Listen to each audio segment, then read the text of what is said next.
across the country.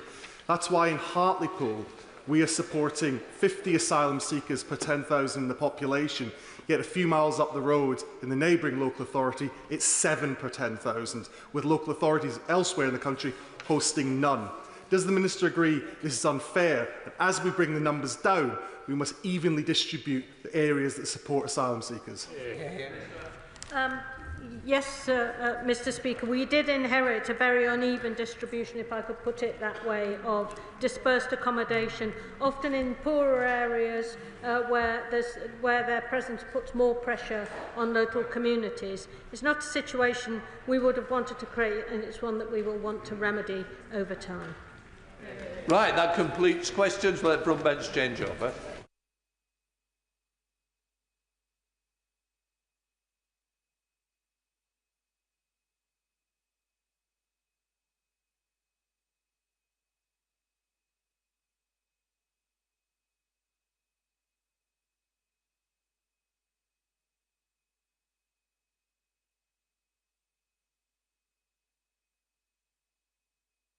Right, we now come to the urgent question. Greg Smith. Thank you, Mr. Speaker. To ask the Secretary of State for Business and Trade if he will make a statement on the Plant Oxford site. Minister. Thank you, Mr. Speaker. This government is determined to see a strong, thriving UK automotive industry. We recognise the vital role the British motor industry plays within our manufacturing landscape, employing over 150,000 people, with tens of thousands more working in the wider supply chain. It's why we're ploughing £2 billion into the sector's green transition and £300 million encouraging the uptake of new, clean, green electric vehicles, a big incentive for the global automotive sector to invest in the UK. Building on this momentum, our modern industrial strategy will back automotive companies who want to invest in Britain and drive long-term sustainable UK growth. We know that BMW has taken a commercial decision to delay the production of 2 new electric Mini models at its Oxford plant. I know this news will undoubtedly be unsettling for the company's many hard-working employees, not least those working directly on the production line. But I must stress that BMW remains committed to its investment in the UK, and it is by no means unusual for a manufacturer to adjust their product lineup or production start dates for commercial reasons. We are proud that BMW considers Oxford the heart of Mini production, and as a government we're throwing our weight behind its investments. We want big automotive brands from Britain and around the world to lie at the heart of our growth mission and our plan for change, creating well-paid jobs and putting more money into people's pockets. As part of that effort, this government is working closely with BMW as it reviews its investment timelines, ensuring that more cars are built right here in the United Kingdom. Thank you, Mr. Speaker. I draw attention to my entry in the Register of Interests. Now, I expected the Secretary of State to hide from talk of CVs. It seems that also applies to EVs, because this weekend we saw the disastrous consequences of Labour's rigid approach to net zero, BMW hitting the brakes on a £600 million investment into Plant Oxford. That deal from 2023 would have secured 4,000 high-quality jobs and was a strong vote of confidence in the UK. Like other deals, this was only possible because the previous government was willing to be pragmatic. Conservatives made the sensible decision to delay the ban on internal combustion engine cars, bringing the UK into line with major global economies, France, Germany, Sweden, Canada. But Labour said they knew better, restoring the 2030 phase-out date in their manifesto. And when the negative impacts of that approach became clear, they launched a fast-track consultation on the ZEV mandate, pitifully attempting to buy themselves time. But surely no consultation is necessary. The effects of their puritanical ZEV obsession is already clear. JLR say the ZEV mandate is causing severe disruption to the market. Vauxhall confirmed it would shut down its Luton factory, citing the ZEV mandate, making the plant less economically viable. And now the future of Plant Oxford, the home of the Mini since 1959, is uncertain. Labour's reckless policies have shattered industry confidence, with consumer demand for EVs dropping off a cliff, with numbers only just about sustained by subsidised fleet sales. So will the Minister do the right thing stop hiding behind consultations and acknowledge their ideological approach to net zero will only lead to economic disaster for our automotive sector and consumers alike. Thank you, Mr. Speaker. It's hard to know where to start, really. The puritanical ZEV obsession was, as the Honourable Gentleman knows, a Conservative policy from the last government. The only changes that were made to that policy under the last Prime Minister was to dampen demand by changing the deadline, but hampering manufacturers by not changing any of the flexibilities or pragmatism in how the policy operated. It was the worst of both worlds. Labour, by contrast, and this government, by contrast, is acting with pragmatism. We are ensuring that we are listening to industry. We are ensuring that we get this right. We are working at pace to do that, but we are also creating the conditions in which the automotive industry can thrive. That doesn't just mean delivering the economic stability and political stability that was so lacking under the previous government. It also means delivering an industrial strategy that delivers growth, including the automotive industry. It means investing £2 billion in the budget for automotive transition.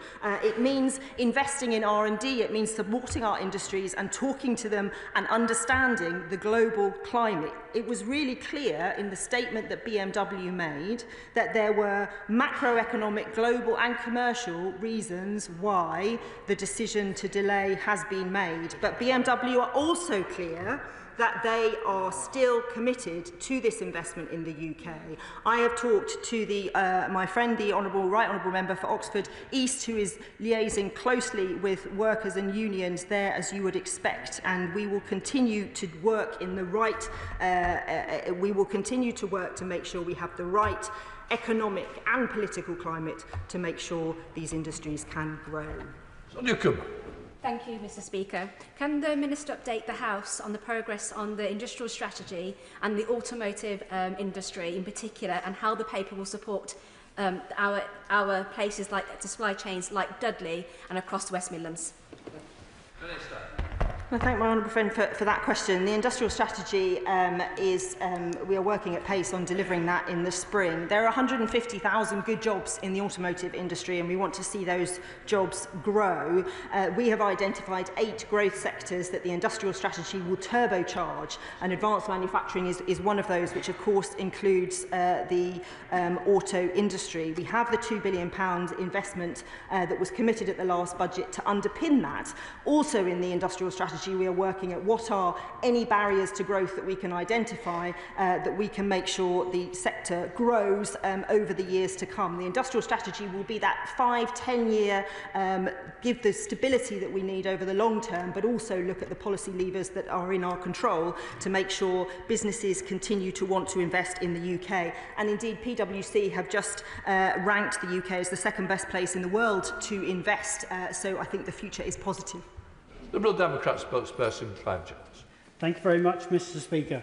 This is yet another failure of the government's main aim to get Britain growing again. Zero-emission vehicles are too expensive and appear too hard to manufacture in the UK, forcing us into an unfortunate reality where we are reliant on Elon Musk for our supply of EVs, funneling money into his already very deep pockets, rather than promoting a productive domestic market with good jobs. We need to show ambition and make it easier for ordinary families to buy EVs. What measures will the government take to support and encourage consumer demand for electric vehicles? Minister. The Honourable Gentleman talks about our policies in this government to grow the economy. We held an international investment summit a few months ago where £63 billion of investment was announced. £2 billion, as I've already mentioned, in the budget announced for the automotive industry. Interest rates have been cut 3 times, wages are up, more than 70,000 jobs have been secured in the UK since this government came to power. The IMF and the OECD predict that the UK will be Europe's fastest growing economy over the next few years. And our industrial strategy, which was scrapped under the last government, will be the backbone to ensure we deliver growth. He asked what we are doing. I've already set out the stability, investment and reform that we are bringing to the sector to make sure it can thrive. We have hundreds of thousands of people who rely on the automotive industry, who work within it or within its supply chains. These are good, well-paid jobs, and we are absolutely determined to make sure the sector grows. Antonia. Thank you, Mr. Speaker. The Minister has set out how we delivered £2 billion worth of support for the automotive sector at the budget, both for the manufacturing and for the crucial supply chains in places like my Black Country constituency, as well as in Oxford. Is she able at this point to set out any further details about how this money is going to be used to support our brilliant manufacturing? Can I thank my honourable friend for her question and for her support for the industry, which is so important. We have, through the £2 billion funding and through the Automotive Transformation Fund, through the Exceptional Regional Growth Fund and through the Advanced Propulsion Centre R&D Fund, a lot of innovative ways in which we are supporting industry. I was really pleased to see just in January Jatco, who make transmissions for Nissan, announcing that they will be putting the first manufacturing plant in Europe here in the UK, converting an old hospital building. That's a £50 million investment. It's going to be at the International Advanced Manufacturing Park in Sunderland. These are the kinds of opportunities that we want to create and deliver. Sir Gavin Williamson. Thank you, Mr. Speaker. Jaguar Land Rover, which has its engine manufacturing centre based in Staffordshire, is a vital employer, not just for Staffordshire, but right across the West Midlands. That plant is pioneering the development of electric vehicles for JLR. What additional support and flexibility is the government going to show to make sure great British brands continue to prosper in the West Midlands? Well, the honourable gentleman is right to talk about great British brands. We have some incredible small car manufacturers as well as the larger here in the UK, and we have a big diversity of that provision, and we are going to make sure, whether it's through supporting the development of gigafactories here in the UK, so we're making the batteries that we need, whether it's helping with R&D and innovation to make our cars more sophisticated and more efficient, or whether it's support to the large manufacturers to make sure the conditions are right to develop here in the UK. We are doing all of those things through our industrial strategy and our automotive strategy. I work with the Automotive Council. We met just a couple of weeks ago talking about the vibrant future that we see in the UK for automotive, and I'm always happy to talk to JLR, as I have done several times, about their plans. Barinburn. Whereas, Mr. Speaker, now I know the Shadow Minister struggles with the dynamics of the automotive industry. 50% of new vehicle sales for the last 20 years have been fleet and business sales. But does the Minister agree with me that the decision taken today is a commercial decision based around the structure of BMW's dealer network, as opposed to an obsession with petrol and diesel vehicles? My honourable friend is absolutely right that this is a commercial decision, and we are talking, as you would expect, to BMW. My officials were with them in Munich a couple of weeks ago, and then speaking to them a couple of weeks, I've met with the UK MD several times, as you would expect. And we are talking to them to support those commercial decisions that they need to make. They made clear that there were macroeconomic, global and commercial reasons why this delay has been announced. It's not uncommon for these delays to be there, and I know that BMW remains committed to this investment in the UK. Miller. Thank you, Mr. Speaker. There are more than 300 employees at the BMW plant in Oxford who live in my constituency of Bicester and Woodstock. This morning I met with plant conveners from the Unite Union to discuss the impact that the uncertainty at the plant is having on these workers and their families. So can the Minister outline for the House exactly how the new industrial strategy will help the plant be more competitive in the face of severe competition from other BMW plants in the EU, US and China? So the honourable gentleman is right to highlight the concern that I suspect employees feel. They have known about this change since last year, but there's 3,500 people who work in that Oxford plant and many more who work either in Rolls-Royce, which is owned by BMW, or in other parts in the UK. There are a number of issues that we are looking at through the industrial strategy that we will use the £2 billion for, and we will use the powers that we have. Skills, access to finance, energy costs, these are all issues that we are having lots of conversations about, as well as the transition to electric vehicles. And we are making sure that the flight path for investment into the UK is as good as possible, and that those who are already investing in the UK will continue to do so. BMW have announced a £300 million investment in their Rolls-Royce company, which they own, and they remain committed to this investment in the UK. But I appreciate that there will be concerns amongst the workers that he's been talking to, and I'm always happy to meet with people and to discuss those more. Sycamore. Thanks, Mr. Speaker. Tata's Lammy in my constituency produces world-class automotive steel. So in acknowledging the importance of the automotive sector, as the Minister has, can the Minister also acknowledge the importance of having a strong steel industry and steel plants like Lammy making steel for EVs and making it at the heart of the forthcoming industrial strategy, which the party opposite never had? I am glad that my honourable friend has managed to bring steel into the debate, as I always am. It's incredibly important. That's why we're having a separate steel strategy on top of the work that we're doing in the industrial strategy to make sure we have a thriving sector in the future, looking at all of the similar issues, whether it's the transition, whether it's energy prices, whether it's access to finance, whether it's access to the grid connections, all of these issues that we're grappling with, scrap, all of these things as she knows well about, and we will continue to make sure that those 6 steel producers that we have in the UK can thrive, and that indeed we can bring in new business as well. Samuel Wilson. Thank you, Speaker. In an earlier answer to the Shadow Secretary of State, the Minister stated that the strategy is resulting in people wanting to invest in the United Kingdom. The sad fact is that every week, as a result of the mad net zero policies that this government is following, we're losing investment. And this is yet another example. So does she not follow the logic? If you punish people for producing the cars that people don't want, then you're going to find that, of course, they'll cut back production, they'll cut back jobs, consumers won't get what they want, and economic growth is going to be affected. When is this government going to come to the conclusion that this policy of net zero and punishing people is wrong? So I don't know if the honourable gentleman saw, but the CBI brought out some figures just over the weekend showing that the net zero economy grew by 10% last year, which is significantly more than the economy as a whole, as he would understand. We are absolutely right to be transitioning to electric vehicles so that we can stick to our commitments on climate change. What we are doing is being pragmatic in the way that we do that. We are not following the same policy as the previous government, because we are talking to industry, we are consulting.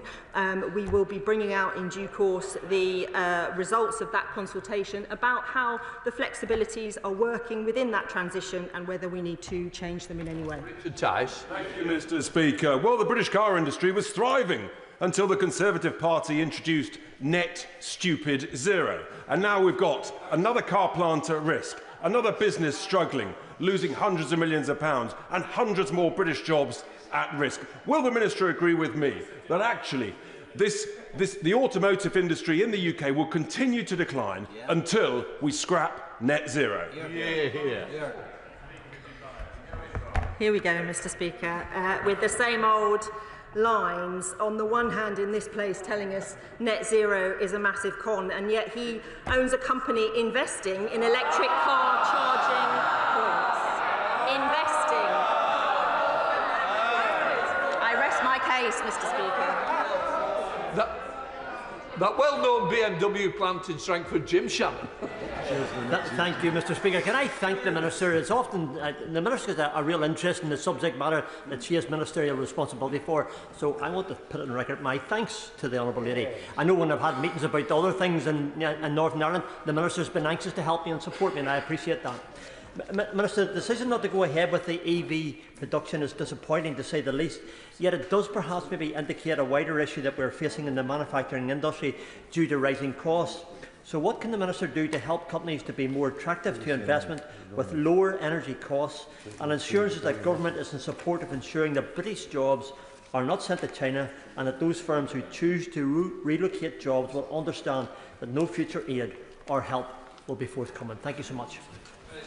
Can I thank the honourable gentleman for his kind words and for his question? I should be clear, just so the House is really clear, the decision has not been made to not go ahead. This is a delay and a change in timing. It's not that BMW are committed to go ahead with this investment. At the moment, their e-Mini is being produced in China. This investment will bring it to here in the UK. Now, there is lots that must be done in terms of energy prices, as the honourable gentleman says. If you're building a gigafactory, you get a significant reduction in your energy prices, but I know that the manufacturing sector more widely are talking to us virtually every day about these kinds of issues, and through the industrial strategy and the reforms that we want to bring in, and through spending that £2 billion that we had in the budget, we hope to deliver a thriving automotive industry well into the future.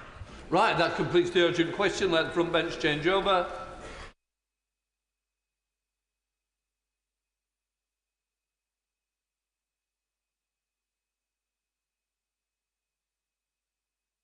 Right, we now come to the statement on Ukraine. I call the First Secretary, David Lammy. With permission, Mr. Speaker, I will make a statement on Ukraine. In January 2022, I visited the Wall of Remembrance of the Fallen in Kyiv with my right honourable friend, the Defence Secretary. Seeing the faces of all of those who had lost their lives since 2014 brought home the human cost of Kremlin imperialism and Ukrainian determination to stand up to it. And indeed, some weeks later, just as British and American intelligence services had warned, we awoke to news of Putin's full-scale invasion launched to shatter the sovereign state of Ukraine. Today we mark 3 years of Ukrainian courage in resisting. That brutal, illegal, unprovoked invasion. I have witnessed their fortitude firsthand on 3 visits to Kyiv over the last year. Their defiant blitz spirit as Russian missiles and drones rain down night after night after night. So on this grim anniversary, amid all the talk about talks, we must not forget that Russia's barbaric war goes on. That Ukrainian people are suffering, and beyond Europe, the conflict is piling pressure on the world's poorest too. Mr. Speaker, this debate takes place against the backdrop of intense diplomatic efforts, responding, of course, to President Trump's call to bring this war to a swift end. At the G20 in South Africa last week, I listened to Sergei Lavrov. Once again, he shamelessly played the victim, rehashing the same old lies. And I will say to this House what I said in response. If Russia is serious about a lasting peace that respects Ukraine's sovereignty, Ukraine's independence, and the United Nations Charter, guarantees Ukraine's security against future aggression, rejects imperialism, then Britain will listen. No one wants this more than Ukraine.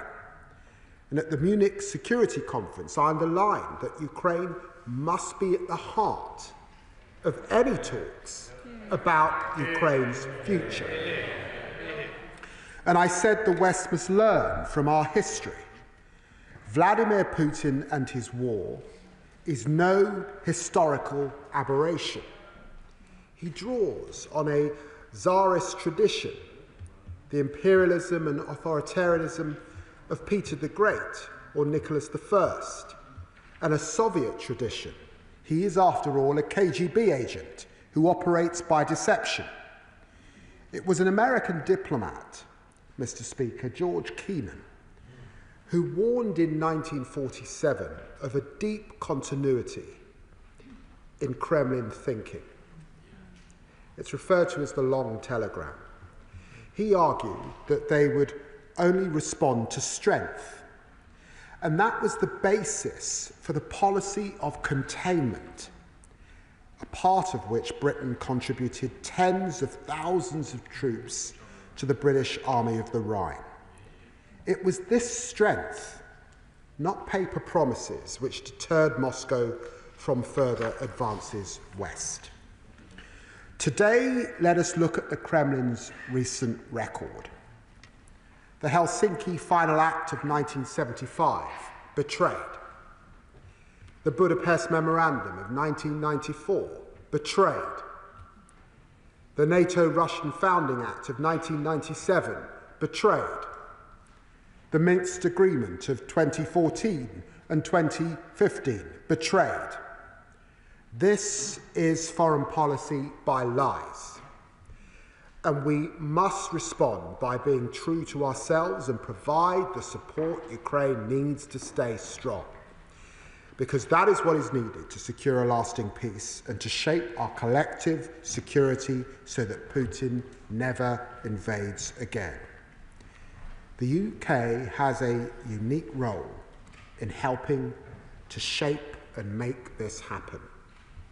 My right honourable friend, the Prime Minister, was in Paris last week talking to our European allies about how we step up support for Ukraine, accelerate work on security guarantees, and take more responsibility for the security of our continent. And in Munich, I spoke to Vice President Vance and Secretary of State Rubio.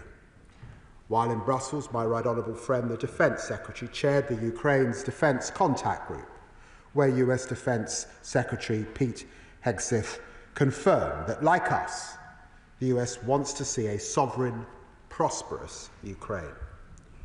Europe must shoulder its share of the burden. With the United States and their unique capabilities, we can deter Putin from attacking Ukraine again, from escalating hybrid Russian attacks in Europe into some form of direct confrontation. So this week, the Prime Minister and I will be travelling to Washington, DC, to meet President Trump. Ukraine needs friends and allies on both sides of the Atlantic working together to achieve peace through strength. Both President Trump and President Zelensky have spoken of their desire to achieve this. And the Prime Minister will reaffirm to Zelensky in a call today that this is Britain's goal as well.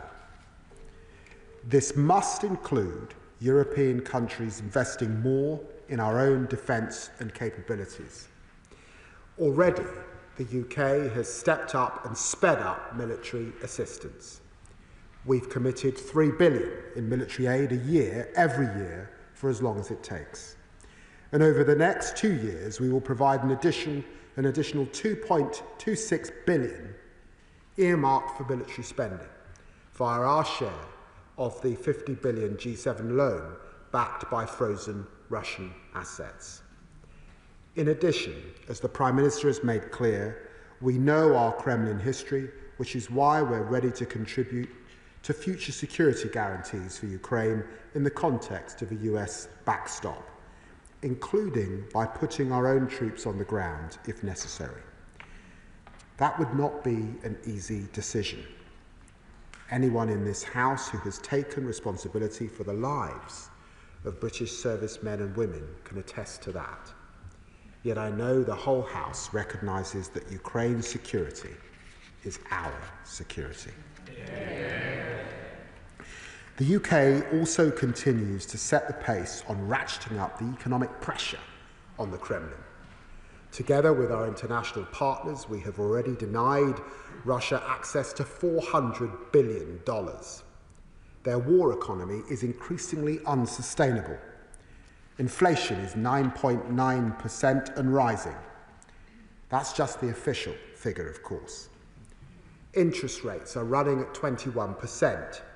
And this year, Russia will spend almost 41% of its budget on defence and security.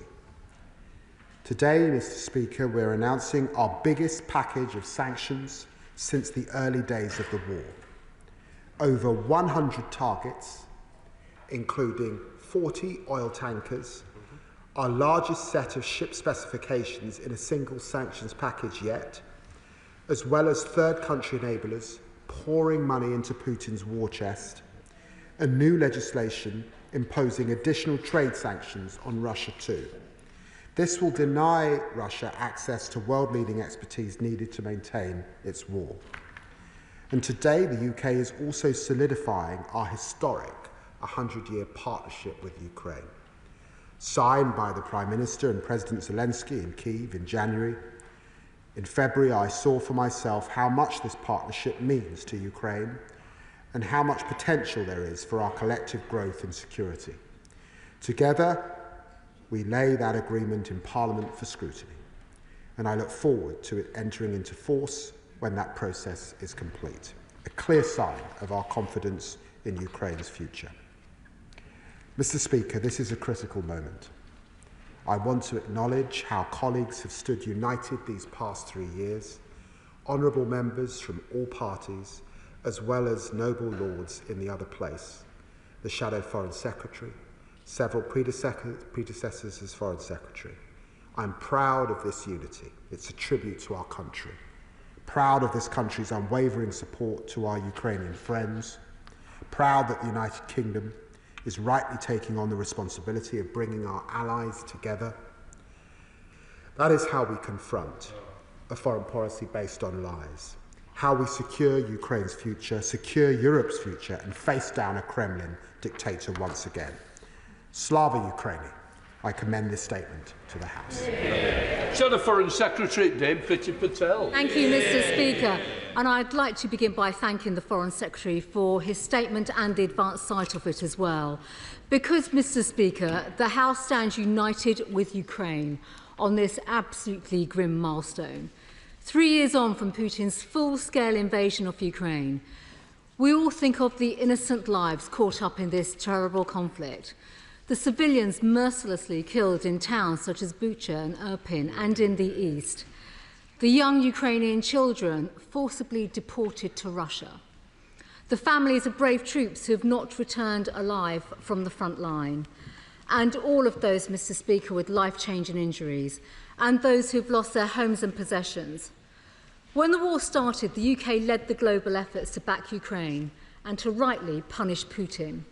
From training tens of thousands of Ukrainian recruits on British soil, to donating Challenger 2 battle tanks and Storm Shadow missiles, to being part of an unprecedented international sanctions response that has deprived Putin's regime of $400 billion, to being one of the first countries to provide Ukraine with that multi-billion, multi-year pound funding pledge in military aid.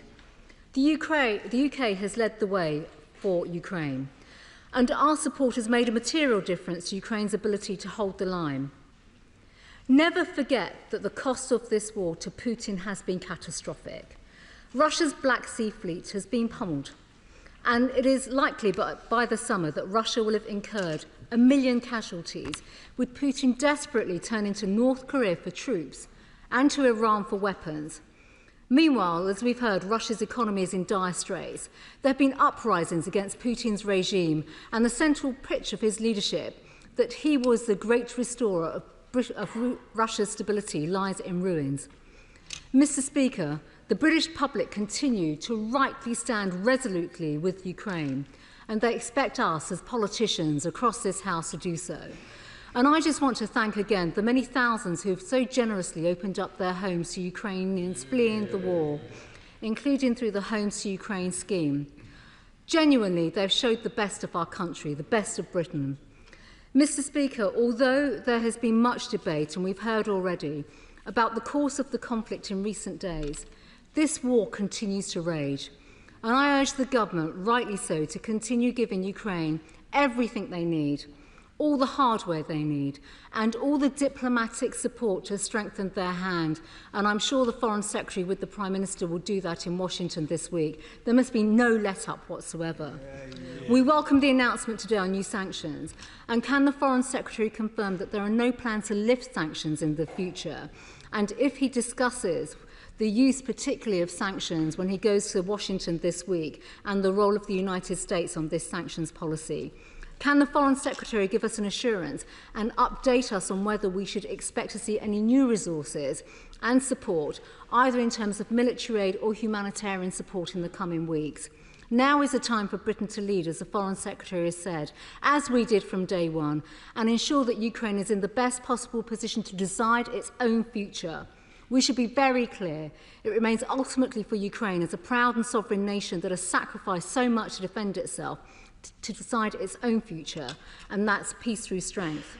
We want this terrible war to be brought to an end, and like President Zelensky, we want a lasting, reliable and just peace. But the Euro-Atlantic community must continue to be intensely robust in the face of Putin's aggression, because a lesson of the last 20 years is clear, that he only comes back for more. We must ensure that this illegal invasion like this can never happen again. We need a stronger deterrence. We recognise the Prime Minister has commented on the options and the security guarantees in recent days, and I can assure the House that His Majesty's opposition stands ready to engage with this government at every single level. We must lead our NATO allies in Europe, both in the long term. Collective defence and planning must be coordinated to back Ukraine in their fight for freedom. There is already, as the government will know, a fully funded plan to get to 2.5% of GDP on defence by 2030 from the previous government. And I would strongly urge this government to at least look at a minimum plan to match that commitment, and we will work with them in terms of how that is delivered, to set a new benchmark for other NATO countries to follow, and to fire up everything that we can on defence production. The US also knows that the UK has an influential role in NATO, and I'm sure the Foreign Secretary will be discussing that this week. I would also just like to say that in light of this target for 2.5%, it's not a goal in itself, it's an important step on that journey to increase the strength of our defence spending. And given the threats our nation faces, I would urge the government, and in fact the Foreign Secretary, because this is within his purview and his department, to review and repurpose some of the 0.5% currently spent on ODA to further our national defence and safety and security. Finally, the moral and economic case for mobilising sovereign assets of Russia to support Ukraine is very clear. The Foreign Secretary has spoken about this already. I would urge the government to do more. Mr. Speaker, we stand united as one house. Slava Ukraine. Foreign Secretary. Well, Mr. Speaker, I'm very grateful to the Right Honourable Lady for the unity she demonstrated once again in this chamber on this subject. And I can confirm to her that, of course, all hardware and military support, all diplomatic support, all humanitarian support continues, and we continue to discuss these issues with our European partners, particularly at meetings at the Munich Security Conference and subsequently, and will continue to do that to ensure that we put Ukraine in the strongest possible position. She rightly mentions the British casualties over these last few years, and there have been 17 British nationals who have served as members of the armed forces of Ukraine who've been killed in action, and we remember them on this day. She also rightly mentions Ukraine and the solidarity that we continue to show with Ukraine. We continue to discuss sanctions, of course, with our European partners, and just as we have announced a sanction package today, the EU, following their meeting of the Foreign Affairs Council, have announced a sanctions package too. This is all to bear down on Putin's war machine. Can I confirm to her that we are continuing also to support Ukraine with a medical aid package for their men and women on the front line. And I'm very grateful to the Defence Secretary for making further funds available in relation to that. And she rightly comments on defence spending. We're grateful for the unity that the official opposition is demonstrating on this issue. As we have said, it is very, very clear to all that Europe must pay a bigger part of the burden. In capitals right across the continent, leaders are considering these issues, and we have said we will come forward with our plan shortly, and we will. And of course, in this context, NATO, and we've seen this from the Secretary-General, have been very clear from both the burden sharing and the burden shifting environment that we are now in. Thank you very much, Mr. Speaker. In my role as Defence Committee Chair, I get the opportunity to meet many ambassadors, defence ministers, attachés and other stakeholders here in London, but also at events and gatherings like the Munich Security Conference. And there is considerable consternation and anxiety about whether, amongst them, about whether long-established and hard-earned alliances, rather than a short-term transactional approach, can still be relied upon. And given the reduced American presence, and as we mark the 3rd anniversary of Putin's illegal invasion of Ukraine, full-scale illegal invasion of Ukraine, people are looking for leadership. And I feel that this is our time as a nation to take that lead on defence and security matters in our continent. Does my right honourable friend, the Foreign Secretary, agree that it can be our Prime Minister who takes that lead in our continent while pulling together our transatlantic NATO and other allies in the process? I'm very grateful to the honourable gentleman for his question. The UK has been ironclad in its support for Ukraine. We have been forward-leaning as Ukraine's primary friend in Europe and across the world under successive governments. It is also the case that we have a special relationship with the United States. It's a special relationship underpinned by a lot of military and defence capability and support over many, many years, and of course a very close intelligence relationship. All of this we bring to bear in ensuring, of course, that we get a resolution to this terrible conflict, but the resolution that means that we have an enduring peace where Ukraine is at the centre of those discussions, and he should be absolutely sure that the UK intends to play its part, and it's why we will meet with Donald Trump this week, but also the Prime Minister has been at the centre of much shuttle diplomacy over this last period. Spokesperson Commonwealth. Thank you, Mr. Speaker, and I'd like to thank the Foreign Secretary for advance sight of his statement. Today marks 3 years since Putin launched his barbaric, full-scale invasion of Ukraine. Many people, including Putin, expected Russian tanks to capture Kyiv in days. Yet Putin failed to consider the resolve of the Ukrainian people. 3 years on, Ukrainians bravely continue the fight against Putin's imperialism in defence of their sovereignty. The UK and this House has stood together with Ukraine throughout these darkest hours. Across the country, people opened their homes to Ukrainian guests and demonstrated their opposition to Putin's war. We must continue to support Ukrainians living in the UK, including by providing urgent clarity on what permanent options to remain the government will introduce for them. The past week has, however, exposed the fragility of the West's support for Ukraine. In parroting the Kremlin's false claims that Ukraine started this war and that President Zelensky is a dictator, President Trump has shown that the US can't be trusted to support Ukraine's defence. That is why the UK, working with our continental allies, must step up to lead in Europe. This must include the UK committing to spend 2.5% of GDP on defence as soon as possible, and all parties working together to build a consensus on reaching 3%.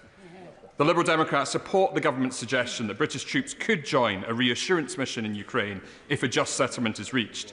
This would depend on parliamentary approval for such military deployment. We also support the government's announcement today of new sanctions targeting Russian kleptocrats. I urge the Foreign Secretary to add the pro-Russian founder of Georgia Dream, Bidzina Ivanishvili, to that list. The government should also now move to seize the frozen Russian assets totalling £40 billion across the UK and Europe and channel these funds into Ukraine's defence. As a start, can the Foreign Secretary update the House on what is delaying the release of the £2.5 billion that was promised to Ukraine from the sale of Chelsea Football Club?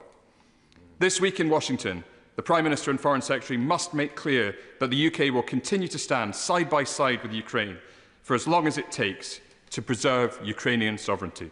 Slava Ukraini. Foreign Secretary.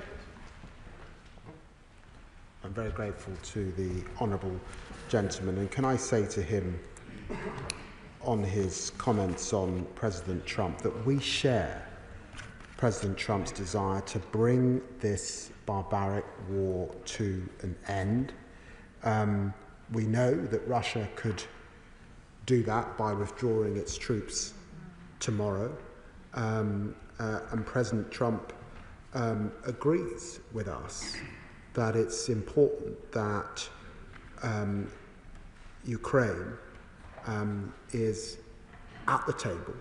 And when I spoke to Secretary Rubio, he was absolutely clear that there can be no peace without Ukraine. In fact, he was also clear that because of the burden of UK and EU sanctions, there can not easily be a resolution to this conflict without Europe at the table as well. He asks about sanctions and designations. I think combined across both parties, we've now got more sanctions in relation to this crime, frankly, and this terrible conflict than any other in our parliamentary history. I can't comment on future designations, but he will know, and he would have seen from my comments, that our desire is to put Ukraine in the strongest possible position. We know that Putin has used his economy and turned his economy into a war economy, and we know that there are evasions that we will continue to bear down. And he rightly mentions the issue with Abramovich and that money that has been set aside, and we are redoubling our efforts to unlock that money that could be used for the front line to support Ukraine over the course of these next few months. Thank you, Mr. Speaker. I am sure that our Ukrainian allies will listen to the steadfast support in this House and feel heartened, and also notice whose voices are absent from the House at this point in time. But can I ask the Foreign Secretary, just with the press reports of a deal apparently imminent on the Ukrainian mineral deposits for America as the price of continued support, is there anything more that we and our European partners can do, and indeed has this issue been discussed, about how we can stop those eventual products, the crucial metals, ending up in the hands of our enemy and competitor states? Well, the Honourable Lady asks a good question.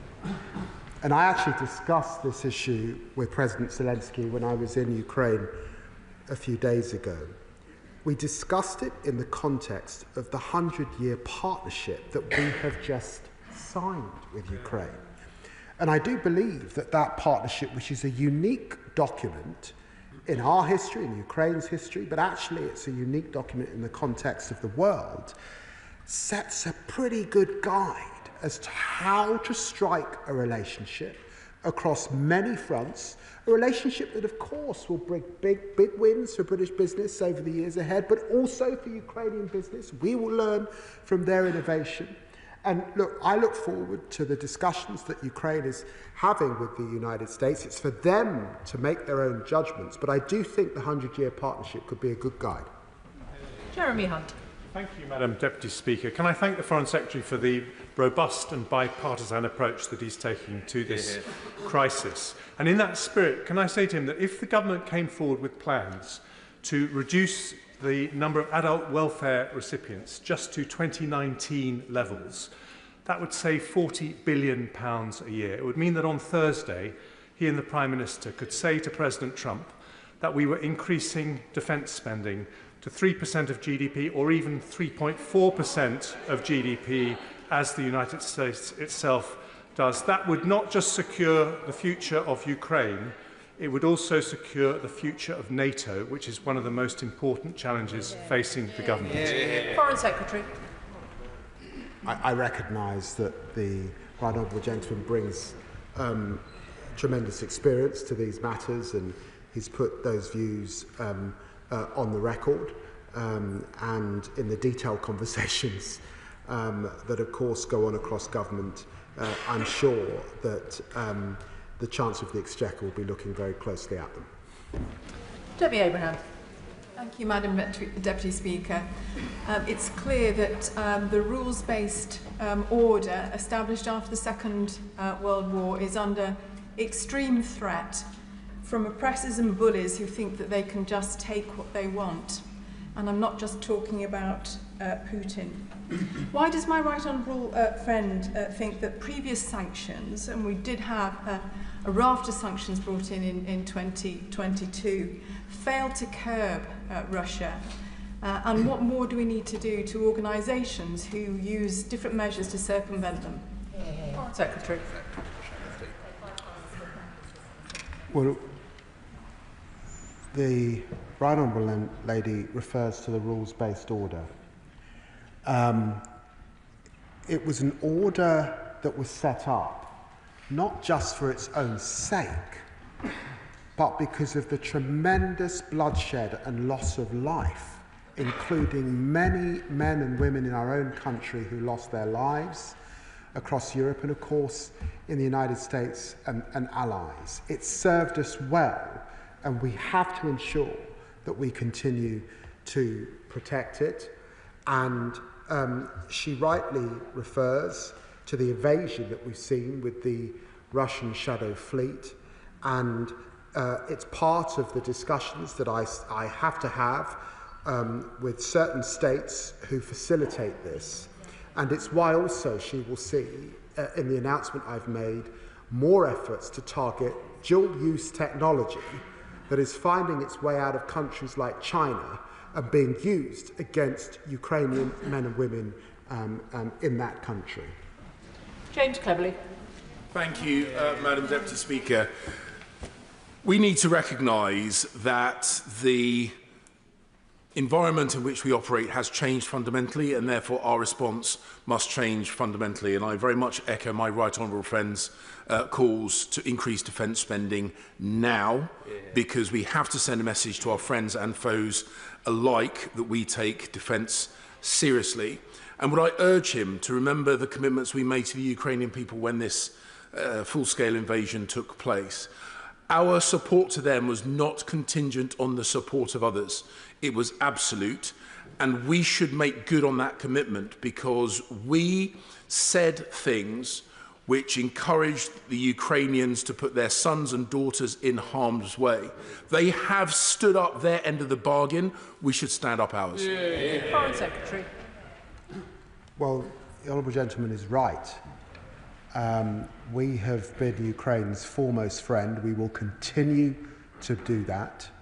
We have a key role to play because of our special relationship with the United States. And we understand here in Europe that, yes, we want this war to end, but we want an enduring peace. And we've got a long memory in relation to the Soviet Union and Tsarist history, and that guides us on how we secure that peace. Paul Wall. Thank you, Madam Deputy Speaker. This weekend I joined Rochdale's Ukrainian community, a proud, long-standing Ukrainian community, to mark the 3rd anniversary of Putin's illegal war, and also to remember all those who lost their lives to Russian aggression. Our own father, Ben Likikovich, is today joining the PM in Downing Street. Does my right honourable friend agree with me that President Zelensky is a democrat, not a dictator, and the Ukrainian people can never again have their fate decided by other countries carving up their land, as has happened far too often in the past? Foreign Secretary. I'm very grateful. You know, I've met President Zelensky 6 or 7 times over this last period, and he has always struck me as the most courageous and brave of individuals, leading his people to self-determination. And that is something that I think we recognise right across the United Kingdom, and so we stand with him. Mike Martin. Speaker, I was at the Munich Security Conference, and at Munich it became clear to me when talking with our European allies that they no longer fully trust the Article 5 security guarantee. Put simply, they don't trust the Americans. Conversations naturally turned to what collective defence looks like in Europe without the Americans. And last night, Chancellor-elect Merz said that conversations are happening at the highest levels on precisely this. Will the Foreign Secretary comment on whether the UK is included in these conversations and what the content of them is? Foreign Secretary. Well, can I just say to the honourable gentleman, NATO has stood the test of time as the greatest modern-day alliance we've ever seen, and is strengthened further with Sweden and Finland joining NATO in this last period. And of course there is a debate in Europe. There is a debate about burden sharing, there is a debate about burden shifting, and there are some who think there's a debate about burden dumping. But it's a great alliance, and we work across that alliance, and successive US presidents, right back to Roosevelt, Obama, and of course President Trump, have rightly said that Europe have to do more, and that is now what we have to do. Derek Twigg. Thank you, Madam Speaker. It has been mentioned about spending and GDP, and I think it's very clear from recent events that we cannot wait to 2030 to get to 2.5% of GDP. In fact, we should be exceeding that. But my question is this to the Foreign Secretary. In the lead-up to any negotiations, it's absolutely essential that we ensure that Ukraine is in its strongest possible position, and that includes militarily. Therefore, it's absolutely essential as well that we speed up help and support as quickly as possible. And with that in mind, I understand that the Ukrainian defence industrial base has capacity to increase their weapons and equipment production. Therefore, can we do more to get funding to their defence industrial base to ensure they can produce more equipment and weapons, whereas we're stuck at the point we have a problem in terms of our industrial base not being able to gear up that quickly? Foreign Secretary. Well, my honourable friend asked an excellent question about Ukraine's industrial base, and just to give an example of this, drone technology is improving at pace around the world, and the country leading that technology is Ukraine. We have much to learn. We've laid the 100-year partnership. That capacity and capability is part of that partnership, which he will be pleased about. But he's absolutely right. We can't wait. We've got to act now. That is what was being discussed when the Defence Secretary was in Ukraine a little while ago. And it's what I was discussing with Ukraine just in a few weeks. So yes, we will accelerate how both our agencies work together and allocate the funds that are necessary. Andrew Mitchell. The whole House, Madam Deputy Speaker, will want to wish the Right Honourable Gentleman and the Prime Minister a strong and successful visit later this week. He will be able to agree with the President about the importance of all European members of NATO stepping up and playing their part in the very significant figure for increasing defence expenditure, which we all now require to see, while of course never forgetting what General Mattis has said about the important part of the mix that development spending plays in national defence. But I hope there will be no compromise in Washington on the facts of the matter, which are that a P5 member of the United Nations invaded its neighbour in an act we thought had gone out with the last century, has bombed and destroyed its infrastructure, and has butchered and murdered its citizens. Foreign Secretary. Well, the Right Honourable Gentleman reminds the House of the seriousness and the responsibilities that we have as permanent members of the UN Security Council. And we have that seriousness, and that seriousness is underpinned by the UN Charter, which was of course breached by Russia, and in doing so it has made a serious hole in how the UN Security Council works. Let us get beyond that, but in order to do that, Russia should withdraw and should come to the table really with the central issue of peace and making amends at their heart. Jeevan Sander. Thank you, Madam Deputy Speaker. Keeping ourselves safe here means showing Putin we have the resolve and the resources to defeat him. And indeed, we do. In European NATO, our combined GDP around $24.5 trillion. The United States, $27 trillion. Russia has just $2 trillion of GDP. Should we have more resources and convert them to more fighting forces, tanks, guns and drones is key. But we can go further. Central bank assets are held across ourselves and our allies. Over £200 billion in total, £170 billion in Belgium, £26 billion here, reserves that Putin could use in the future to rebuild his armed forces. So can the Minister assure me that he's doing everything he can to convince our allies to seize those assets, to keep us safe and to fund Ukraine? Foreign Secretary. Well, the honourable gentleman asked a good question. If we're serious about the responsibility of burden sharing across Europe and indeed G7 nations at this time, then one of the issues on the table is moving from freezing assets to seizing those assets. It's a live discussion. There are other ways to find the funds. And of course, this was a topic of discussion at Munich. It was a topic of discussion at the G7, but we must now move from discussion to action. Sir Julian Lewis.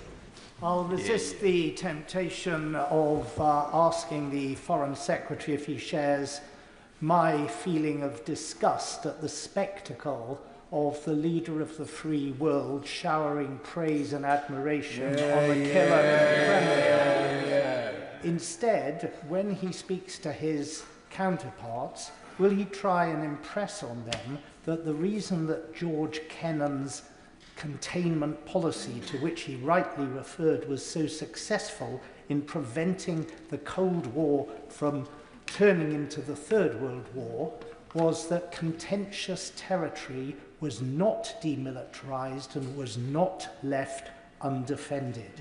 It worked in the case of Western Germany, and it will have to be the only way that Western Ukraine can equally be secured for the future. Foreign Secretary. Well, that ran right through Reagan and beyond, that containment strategy that he refers to. And in a sense, it is the conventional way to understand peace through strength. And we would do well to keep it at the front of our minds in the days and weeks ahead. John Slinger. Thank you, Madam Deputy Speaker. Does my right honourable friend agree that the international community must not allow the sovereign nation of Ukraine to be traded like a chess piece by powerful nations, particularly after their brave defence of freedom and the international rules-based system for themselves and the wider world? And that if we fail on this, we risk another peace in our time moment that would, sooner or later, endanger other countries and even our own. Secretary. Well, the honourable gentleman's right, and he knows that Ukrainians felt let down by the Budapest Memorandum. They felt brutally let down by the Minsk Agreement. They cannot be let down again. But he also knows, and we also know, because of that unbelievable Ukrainian spirit, that actually they would fight on with guerrilla warfare if need be.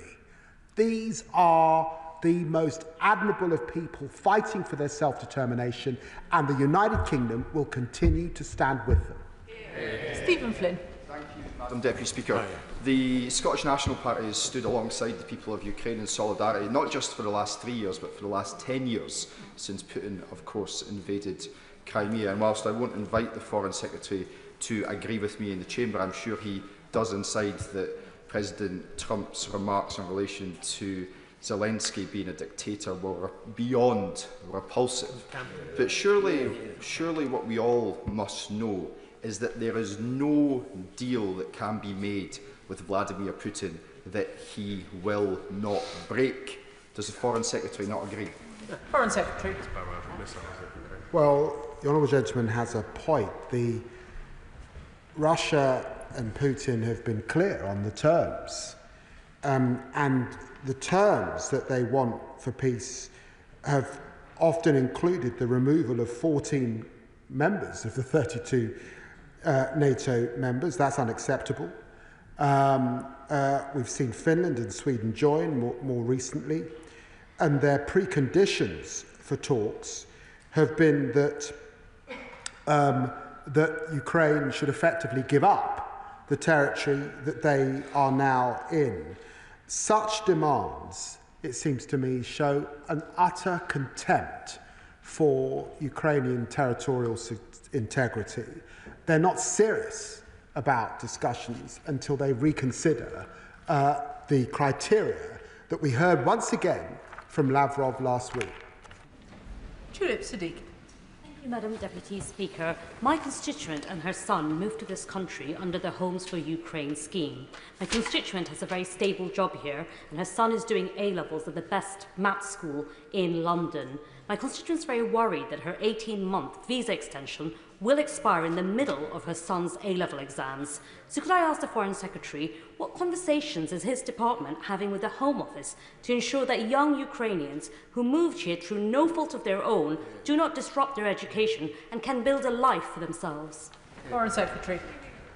Well, I'm very grateful to the Honourable Lady, and it puts on record the tremendous support the British people have given to Ukrainian refugees.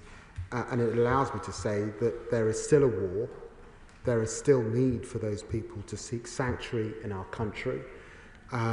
It's my assessment that Putin is not showing a serious willingness to negotiate, and it may be that negotiations go on for some time. So I'd want to reassure her constituent, but of course we're in close dialogue with my friend, the Home Secretary.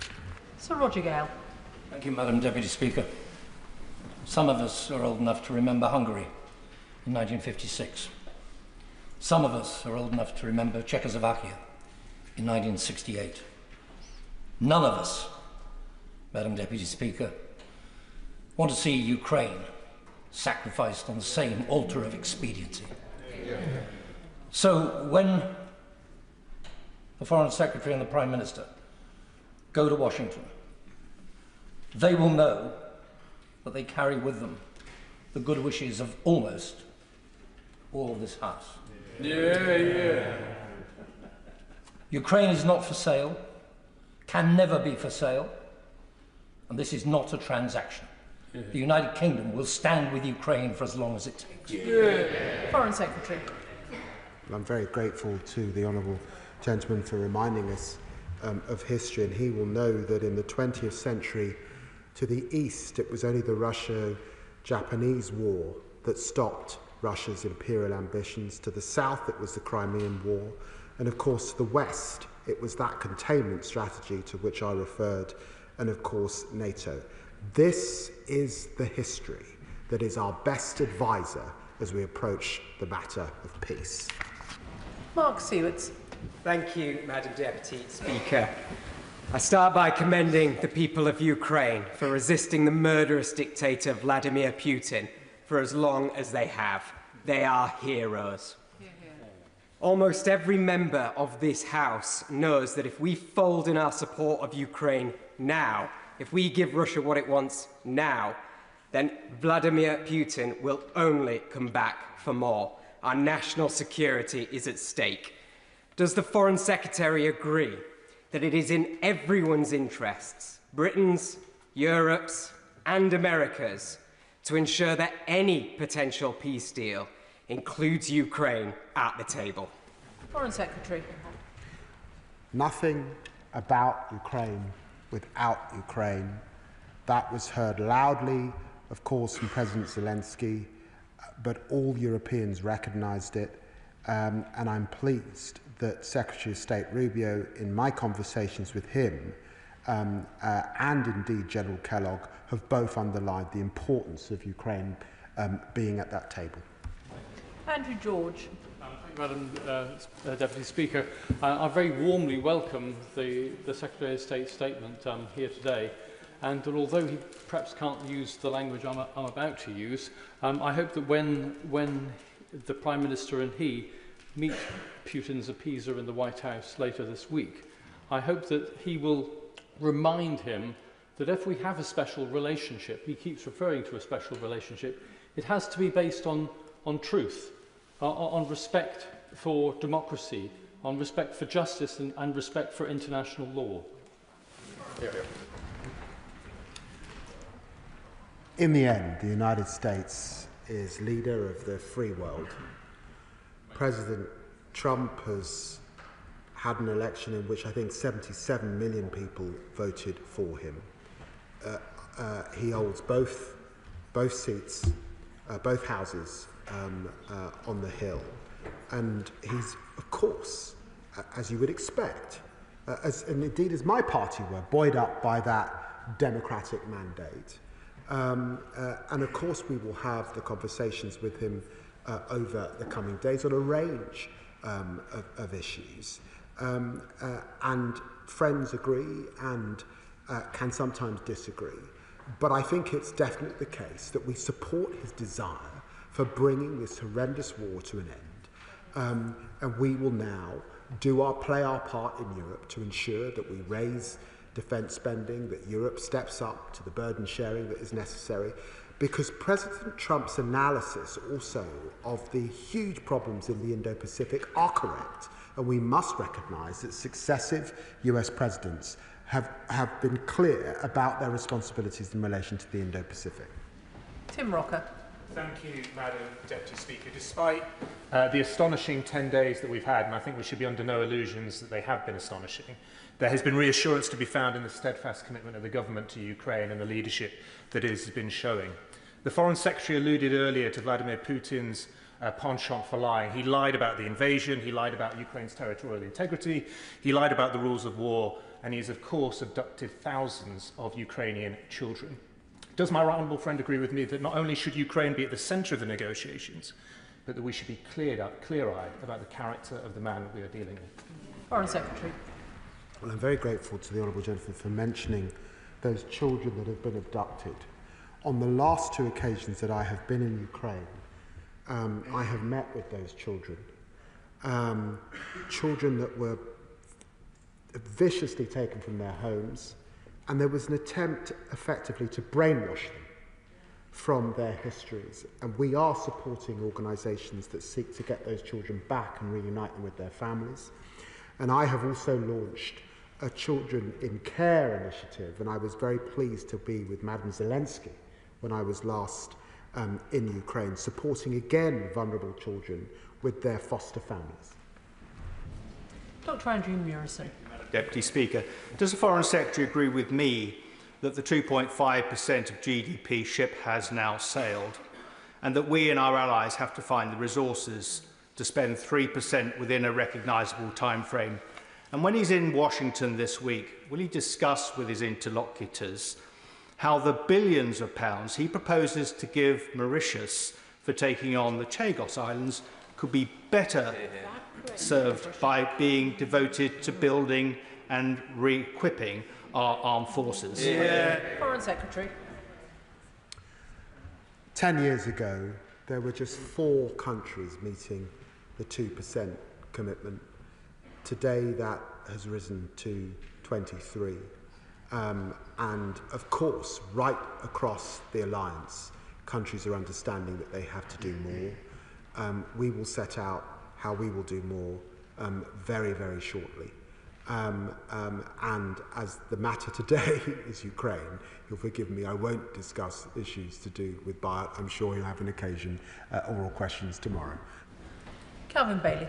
Thank you, Madam Deputy Speaker. Just over 3 years ago, I flew the penultimate UK mission into Kyiv to deliver material essential to the defence of Ukraine ahead of the illegal full-scale Russian invasion.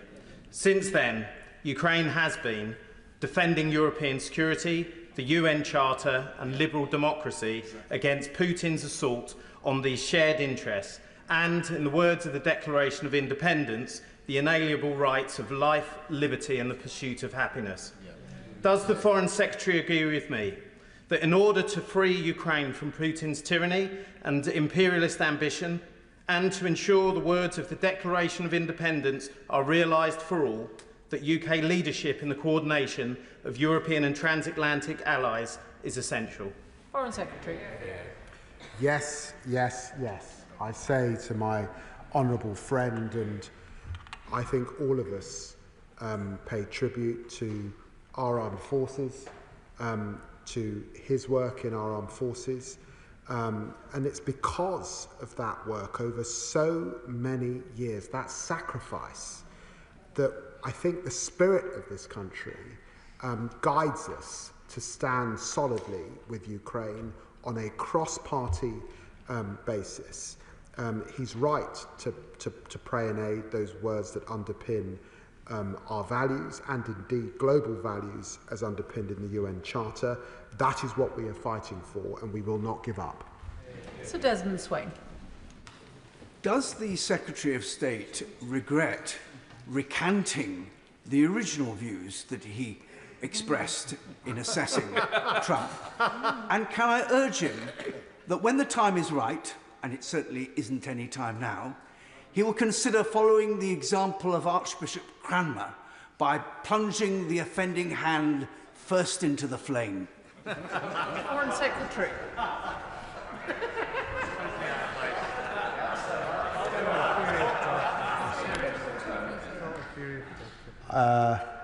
This is a serious debate and a serious discussion, and you know, I've said in a sense that's old news. There's so much news before us, and there's so much history to be forged. It requires diplomacy, it requires friendship, and it requires us understanding who the real threats are. And those real threats are those autocracies in the world that could do tremendous damage over the coming years, and I've always recognised that. Frank McNally. Thank you very much, Madam Deputy Speaker. As has been replicated across the country, people in Coatbridge and Belsill have opened their doors to those forced from their homes due to Putin's illegal attack, and public authorities have stepped up also. North Lanarkshire Council has provided homes and supported integration for more than 200 Ukrainian families at the High Coats Tower in my constituency, which has been recognised nationally for helping to deliver stability and belonging. As we continue to push for a just peace, and following my honourable friend from Hampstead and Highgate, will my right honourable friend commit to working with the Home Secretary, devolved governments and other key stakeholders to ensure safe harbour for those families so cruelly and viciously targeted by Putin's barbarism? Foreign Secretary. I can assure the right honourable gentleman that that will be the case. I continue to work closely with the Home Secretary. There has been a tremendous outreach of support across this country, and I recognise that and have seen it at work also in Scotland. Sammy Wilson. Thank you, Madam Deputy Speaker. And first of all, can I welcome the robust statement we've had from the Secretary of State today, and the way in which he has stood by Ukraine and committed the UK to standing by Ukraine. And I hope that he conveys the same message to President Trump, that by giving in to Putin, we don't just jeopardise peace in Ukraine, but across the whole of Europe. But what practical steps can he take, apart from the assurance he's given in the House today, to first of all ensure that Ukraine's interests are reflected in any negotiations? And secondly, given the stretched state of our own armed forces, what long-term security commitments can we give to Ukraine? Secretary. Oh, look, we have committed to $3 billion in support to Ukraine for as long as it lasts. They've asked for more munitions, we've supported them. They've asked for particular missile capability, we've supported them. And we will continue to do that because this war is being waged on the front line. It's a war of attrition. And we need, notwithstanding any discussions or talks about talks, we need to be there with them. And I can just guarantee to the honourable gentleman that we will continue to do that. Melanie Ward. Thank you, Madam Deputy Speaker. I was present at the Munich Security Conference where it felt like the world changed around us and the consequences could not be more serious. I welcome our government's announcement today of fresh sanctions on Russia, and given the absence of some on the benches opposite, I'm sure the whole House will be able to agree that it is President Putin and not President Zelensky who is the dictator. Does the Foreign Secretary agree with me that we are indeed in a once-in-a-generation moment and that the future of our own security here in the UK is bound up in Ukraine's security and in the need to do what it takes to face down the aggression of Putin's Russia? Foreign Secretary. I'm very grateful to the Honourable Lady, and she's absolutely right. Because of the history of Russia and the former Soviet Union, we understand deeply that our own futures are bound up in Putin's ambitions. We also understand, by the way, that there are many valiant people resisting Putin in Russia. I met with Mrs. Navalny at the Munich Security Conference, and so our fight is not with the Russian people, it's to support the Russian people. Our fight is with Vladimir Putin. Saki Batty. Thank you, Madam Deputy Speaker. When Putin invaded 3 years ago, he thought it would be a matter of weeks. 3 years on, Ukraine is still standing. Yeah. And I'm proud of how we as a House, as a nation, and many of my constituents stood up for Ukraine. And I commend them for that. My right honourable friend, the Shadow Foreign Secretary, asked a question around the sanctions, and I didn't hear an answer from the Foreign Secretary on this, so perhaps he'll be able to shed some light on this. When the Prime Minister meets with President Trump, will he be raising the issue of the new sanctions, which I welcome, and will we be urging the US to follow suit? Foreign Secretary. Well, we continue to discuss sanctions with all of our partners, and it was a topic that I discussed with G7 partners, and that included Secretary of State Rubio.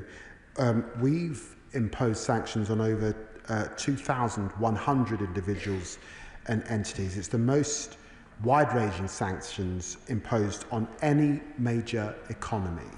And we believe that maximum pressure is required now at this time, and there have been indications from the United States that they would be willing to impose further sanctions on Russia. So, of course, that remains an issue under discussion. Thank you, Madam Deputy Speaker. Can I welcome the important statement from the Foreign Secretary today, and indeed the comments from the Shadow Foreign Secretary, for this entire House should be united in our support for Ukraine. And as others have said, it is rather a shame that there is one party that has not shown up to this important statement. Ukrainians who have come to the UK since the war have made such an important contribution to our country. I met with Ola over the weekend, a Ukrainian Teessider, and she shared with me that many Ukrainians are facing great uncertainty. One of the reasons for that is because they are unable to access work and study because of the lack of Ukrainian GCSE. I wonder if the Foreign Secretary can discuss with DFE this issue to ensure that Ukrainians are able to access study and work. And if you will recognise at the dispatch box today the importance of that contribution that Ukrainians have made to our country. Well, I'm very grateful to the honourable gentleman. Of course, Ukrainians have been making a contribution across Europe and in our country for long before this war began. There has been a history between us and Ukrainians. He makes a very good point in relation to the Ukrainian language, but I might say I've met many Ukrainians and I admire the way that they've so quickly learnt the English language. But I will take forward the recommendation he makes to the Education Secretary. Ben Lake. Can I join others in commending the Ukrainian people for their bravery in the face of Russian aggression, and indeed the government's steadfast support for the nation's sovereignty. The Foreign Secretary made reference in his statement to the need for European nations to contribute more to future security guarantees for the Ukrainian people. And can I ask him if he envisions that more bilateral and multilateral agreements between European allies might play a part in that endeavour, much in the vein of the Lancaster House treaties, or indeed more latterly the Trinity House Agreement? Well, he's right, as the UK, we have sought to forge strong relationships with key partners across Europe. We look forward, once the new government is formed in Germany, to signing a new treaty with our German friends, to updating Lancaster House. So he's right that bilaterally this is very important. I believe that NATO is the central underpinning of European security, but we do need to work together across Europe to increase our industrial defence capability, and we do need to find more funds to increase our defence spending right across the European family, and that is something that I think you'll hear more about in the coming weeks and months. Jonathan Brash. Thank you, Madam Deputy Speaker. The Foreign Secretary was absolutely right to say that if Russia is serious about a lasting peace, that it must respect Ukraine's sovereignty. But given that they have shown absolutely no signs of doing so, will he reiterate that we will stand shoulder to shoulder with Ukraine no matter what, and further reiterate, even for the members who have not chosen to be with us here today, that this country does not appease fascists, it opposes them? The Honourable Gentleman is absolutely right, and that is why, since February 2022, the United Kingdom's total military, economic and humanitarian support for Ukraine amounts to 12.8 billion. That is our commitment to Ukraine so far, and that commitment will continue. Monica Harding. Thank you, Madam Deputy Speaker. I am very proud that in my constituency of Eastern Walton, over 600 Ukrainians have been hosted through the Homes for Ukraine programme. And 3 years on, my constituents stand with Ukraine. They know that Ukraine has protected Europe's front line for 3 years. They know that if Ukraine's fight is one that affects us all, and if Ukraine loses, Europe loses, and they know that Ukrainians are fighting for the values of our forebears, the British values of democracy and freedom.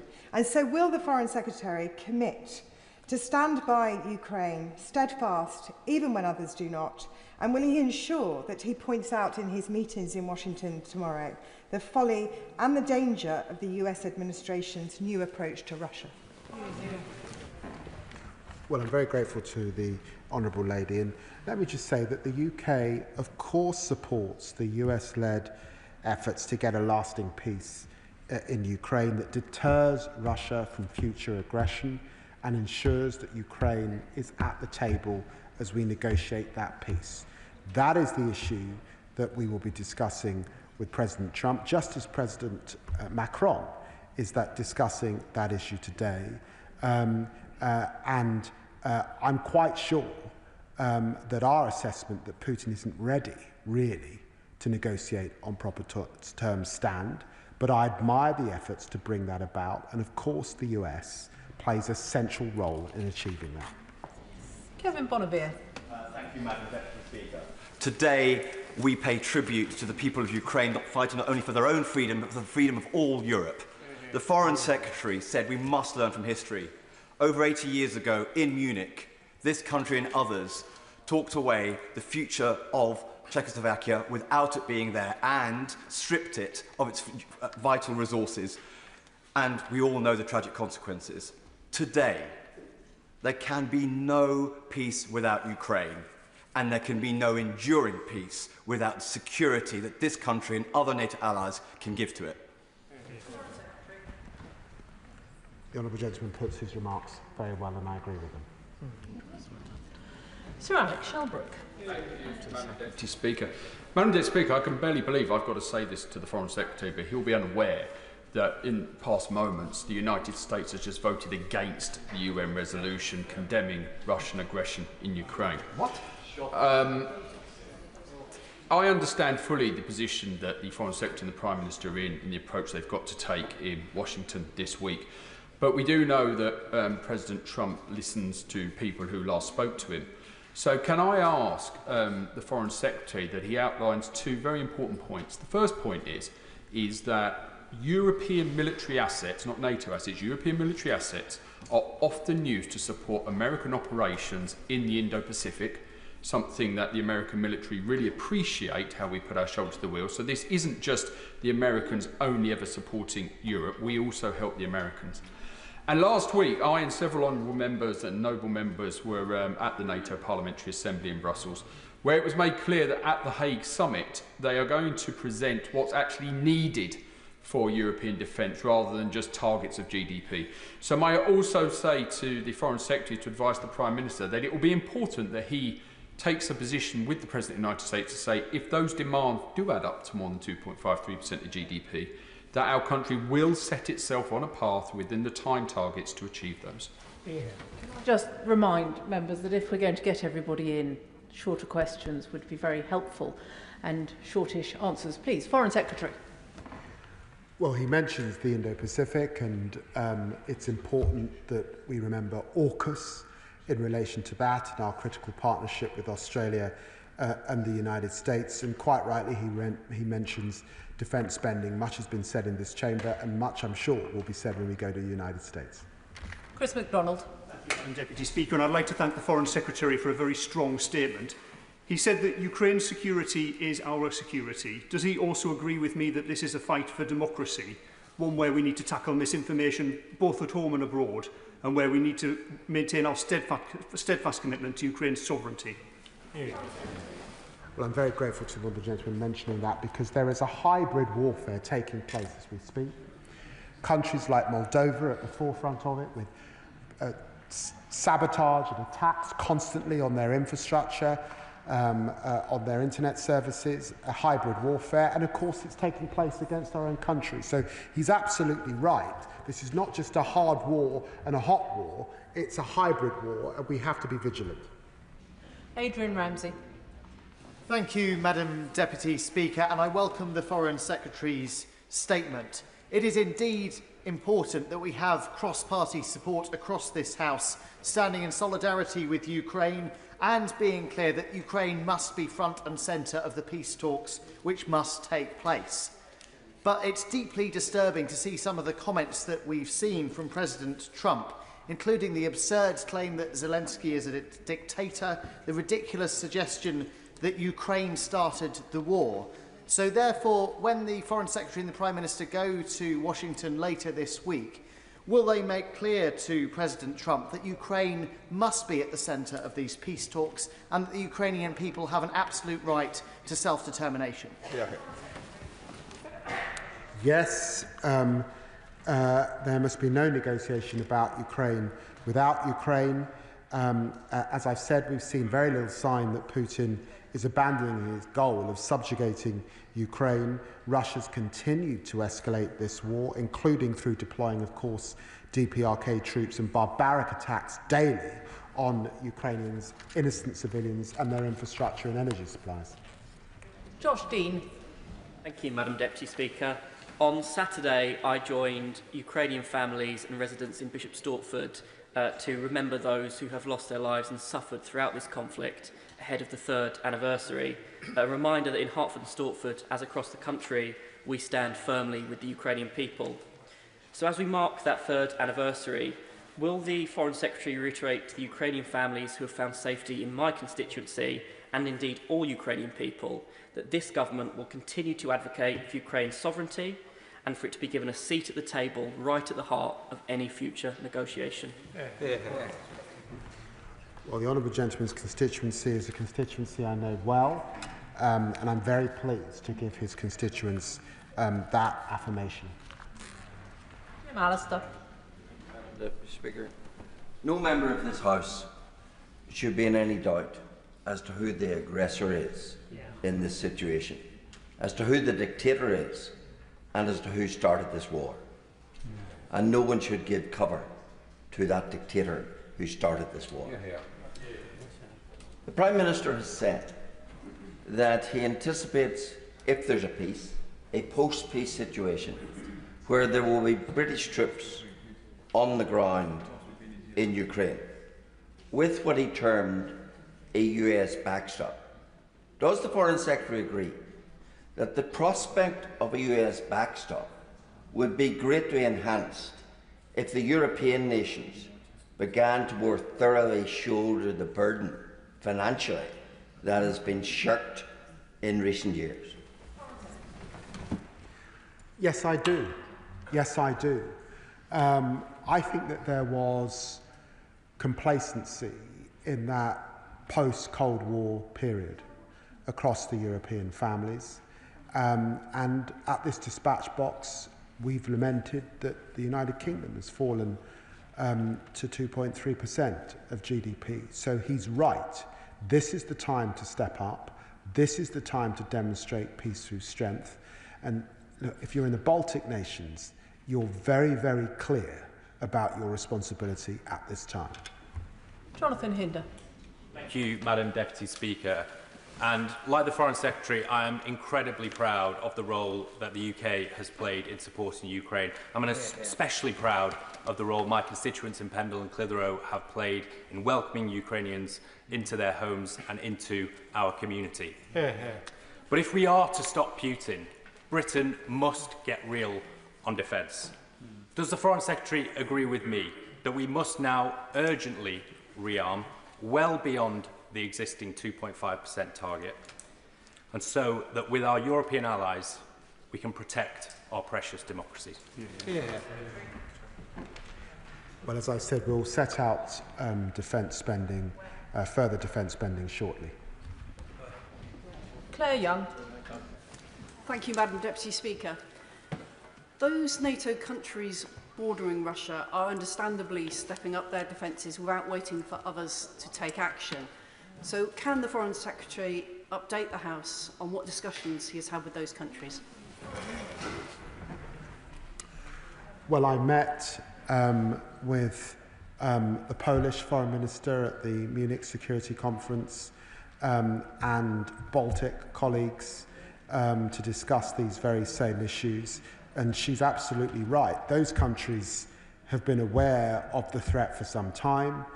And it allows me to say that when we talk about security guarantees in relation to Ukraine, of course, it's also important to recognise NATO's eastern flank.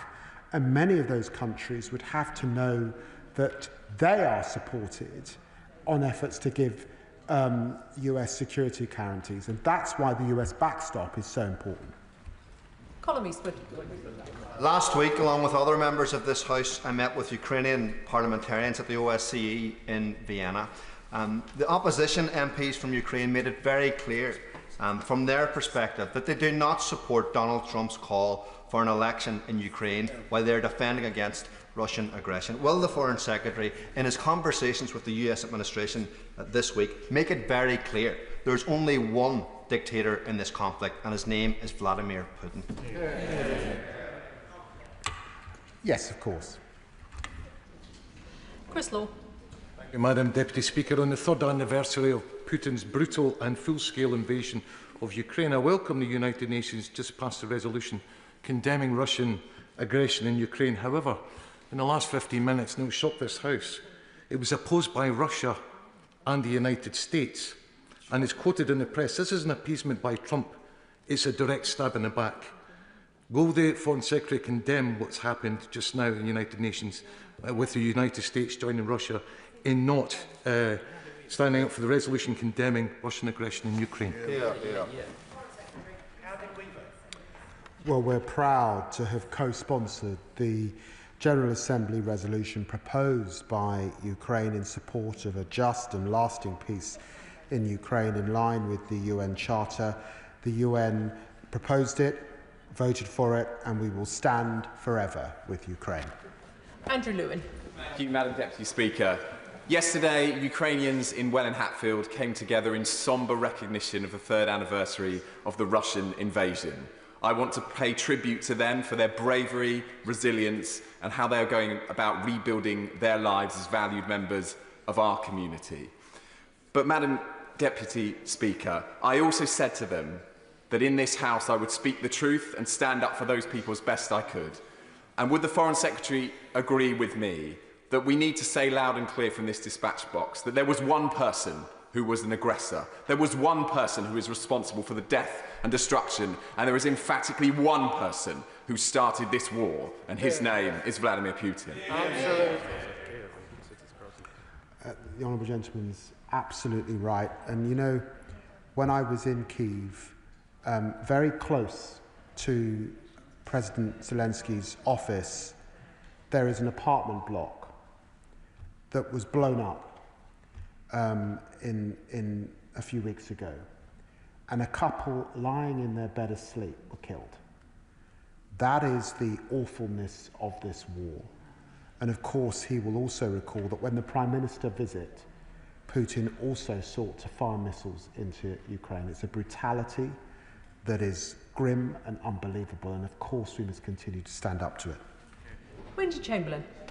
Madam Deputy Speaker, in an early response to the Right Honourable Member for Aberdeen South, the Foreign Secretary said that Russia does not respect the territorial integrity of Ukraine. But I want to bring him to his comments in his statement from the Ukraine Defence Contact Group. Given the news that we've just heard in relation to the UN resolution, when the US Defence Secretary Pete Hegseth says that the US wants to see a sovereign, prosperous Ukraine, how confident is the Foreign Secretary that the US is also going to respect the territorial integrity of Ukraine?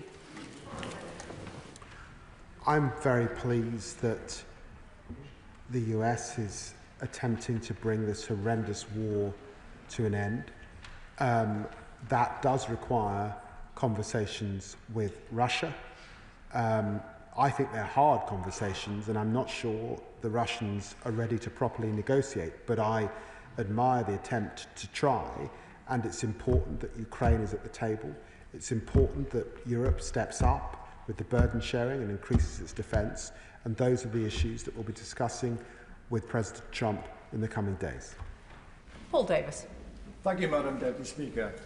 Online propaganda from the Kremlin has become a disturbing reality. Social media, especially on platforms like Facebook and X, have been flooded with the claim that Ukraine is solely responsible for the war. It's extraordinary. May I ask the Secretary of State what measures are being taken to combat the propaganda being spread by governments that blame the Ukrainian people for the conflict? Well, these are important issues, and I know that they're issues that preoccupy my honourable friends in the Department for Culture, Media and Support, and my honourable friend in the Department for DCIT, and they are looking further at these issues and what more we can do. Robin Swan. Thank you very much, Madam Deputy Speaker. The Prime Minister has said this morning that Russia doesn't hold all the cards, and I welcome the Foreign Secretary's announcement of the further sanctions that are being brought in. But can I ask him to assure this House that he will work on all international and national levels to ensure that President Putin doesn't get a new hand that actually allows him at an international level to proceed with bluff and bluster and bullying that actually brings the Ukrainian people to their knees, which we haven't seen to date, and that this House and this government will stand resolutely with the people of Ukraine. Well, the honourable gentleman's right. It's why I met with G7 foreign ministers, and we were able to issue a joint statement on Ukraine 10 days ago. It's why I discussed this issue at the G20 in South Africa last week. And I'm proud of the work of our diplomats in the UN General Assembly today, where we have seen many countries come together in support of Ukraine and that resolution that had to be passed. Helen Maguire. Thank you, Madam Deputy Speaker. Today of all days, we must remember that over 1 million have been killed or wounded in Ukraine since the illegal invasion. Now, I just came from talking to a group of Ukrainian individuals who support Ukrainian veterans. They welcome the medical expertise that the UK has provided the Ukrainian military hospitals. However, there are also thousands of civilian casualties, and they're asking if the UK can also provide medical expertise in the civilian hospitals. Will the Minister look into whether the UK can provide this support as well? Well, I'm very pleased of the decisions that have been made by myself and the Defence Secretary to support Ukrainian armed forces at this time with medical support. I am happy to look at the issues facing civilians. These are issues that, of course, we discuss in a pan-European context, but she's right to raise these very same issues. Seamus Logan. Thank you, Madam Deputy Speaker. It is surely right that it cannot be left to those who have obviously no real care or concern for Europe's well-being to have the sole voice in negotiating the future of Ukraine and, by extension, the future of Europe. So will the Foreign Secretary, in his discussions with President Trump, convey that Ukraine must be present at the table when these negotiations are taking place? And will he also convey the disgust of this House that the USA voted, along with North Korea and Russia, against Ukrainians' resolution at the UN today? Well, we've been really clear. Nothing about Ukraine without Ukraine. Ukraine must have a seat at the table. It is their destiny that is in the mix in any discussions taking place. Jim Shannon. Thank you, Madam Deputy Speaker. Can I very much welcome the Secretary of State's strong words, commitment and strength and fortitude that he has shown today. Whilst I will always welcome the end to war, what I am unable to forget is the mass murder of the Ukrainian civilians and prisoners of war by the Russian armed forces during the fight for an occupation of the city of Bucha, three days after the invasion started. Just to remind the House, girls as young as 8 and women as old as 80 were raped. 3 Baptist pastors of churches were murdered. 9 children were murdered under the age of 18. They were all put into a basement, Madam Deputy Speaker, and then they were poured in petrol and they were burnt alive. So what I want, and what the people that I represent want to see, is ensure that any deal includes accountability for those who committed these dreadful, dreadful war crimes and so many others that are still unknown. Well, I'm very grateful to the honourable gentleman for reminding us of the massacre at Bucha. It was a privilege that I had to visit Bucha and to spend time with the community there, to spend time with families and victims, loved ones. It was an horrendous act. It was a criminal, barbaric, inhumane act. And he's right that we have also in this country led on the issue of justice and accountability, and we will not let that go. Bless you. I thank the Foreign Secretary for the statement this afternoon. Members who wish to leave the chamber can do so quickly and quietly.